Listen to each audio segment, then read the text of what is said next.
our actions affect other people. That becomes very clear very quickly. You can't take too many actions that only affect yourself, because we don't live in a vacuum.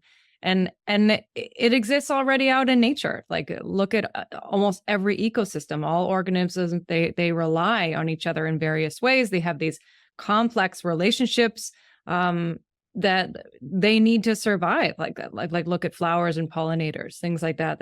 It's everywhere in nature, the interconnectedness. Right. I mean, even just even look at COVID. I mean, oh God, please, not that word. Not the C word. Not the C word. I know. I hate to bring it up. I'm sorry, but that's what I think about.